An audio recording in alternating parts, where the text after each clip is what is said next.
पूरे दिन थकावट फील होती है, नींद आते रहती है, काम करना तो है मगर दिमाग ही नहीं चलता। ऐसा लग रहा है कि डिप्रेशन में जा रहे हैं। ना तो मैं दारू पीता हूँ, ना तो मैं सिगरेट पीता हूँ और ना तो मेरी ऐसी कोई गंदी आदत है, मगर फिर भी क्यों ऐसा हो रहा है? इन सब की वजह है सिर्फ ये एक चीज। इंडिया के एक सर्वे के दौरान पता चला कि लगभग 73% लोग आज साइलेंट डिप्रेशन का शिकार है। इसका मतलब हम इस प्रॉब्लम को बिल्कुल भी इग्नोर नहीं कर सकते। इसलिए इस वीडियो में मैं आपको फोन के ऐसे 3 यूजेस बताऊंगा जो आगे जाके बहुत डेंजरस साबित हो सकते हैं, और थर्ड वाला तो ऑलमोस्ट सब करते हैं।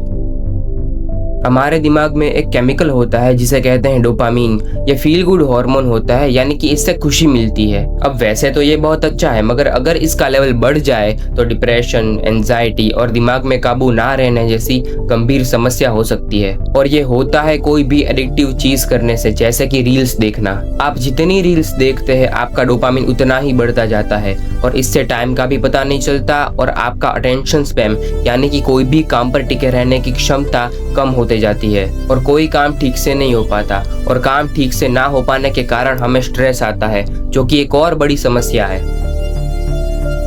देखो, मैं उनकी बात नहीं कर रहा जिनका प्रोफेशन ही यही है, बल्कि मैं उनकी बात कर रहा हूँ जो सिर्फ मजे के लिए मोबाइल गेम्स खेलते हैं। तो मेरा आपसे ये सवाल है कि क्या मिलता है आपको गेम्स खेल के? पैसे मिल रहे हैं, नॉलेज बढ़ रही है, या आपके पढ़ाई में या स्किल में ये काम आ रहा है? नहीं ना।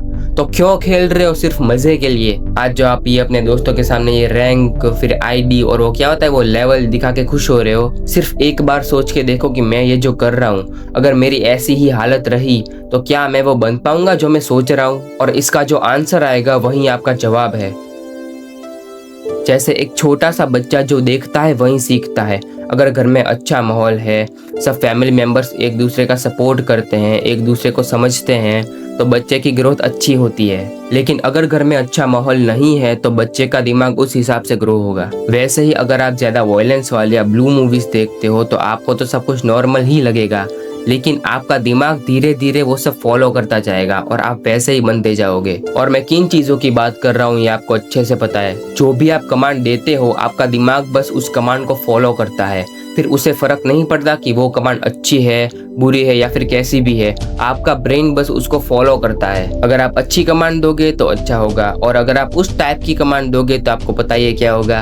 अब सवाल आता है हाउ टू प्रिवेंट दिस, इसको ठीक कैसे करें और इससे बचे कैसे? देखो, आपका दिमाग कोई फिक्स हार्डवेयर नहीं, ये ऐसी चीज है जो लगातार खुद को बदलते रहती है। जिस तरह आप जिम में जाके मसल्स को ट्रेन करते हो, ठीक उसी तरह आप अपने दिमाग के न्यूरल पाथवेज को भी बदल सकते हो। जब आप एक ही चीज बार बार करते हो तो आपका दिमाग उस रास्ते को पक्का कर देता है, लेकिन जब आप जानबूझ के कोई नई और अच्छी आदत अपनाना शुरू करते हो तो आपका दिमाग एक नया रास्ता बनाना शुरू करता है। जैसे कि रील्स देखने की जगह बुक्स पढ़ना हो, या गेम्स खेलने की जगह कोई नई स्किल सीखना हो। शुरुआत में ये मुश्किल होता है, मगर बार बार एक ही चीज दोहराने से नया रास्ता मजबूत बनता जाता है। आप इसे ऐसे समझ सकते हो कि आपका दिमाग आपका नौकर है और आप उसके मालिक। अगर आपको थोड़ी सी भी मदद मिली हो और अगर आप भी सॉफ्ट से टफ बनना चाहते हैं तो हमारे इस सॉफ्ट टफ चैनल से जरूर जुड़िए। हमारा मोटिव आपको वापस ट्रैक पर लाना है। So do subscribe and thanks for watching.